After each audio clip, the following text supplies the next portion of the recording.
Hi everyone, I'm going to restore this little book trough, book rest.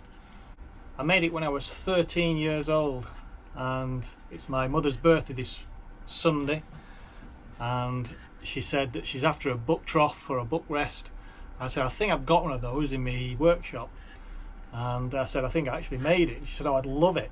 So I've used it in my workshop to put tins of paint on. As you can see, it's very dirty now. It's not the same as it was when I made it all those years ago.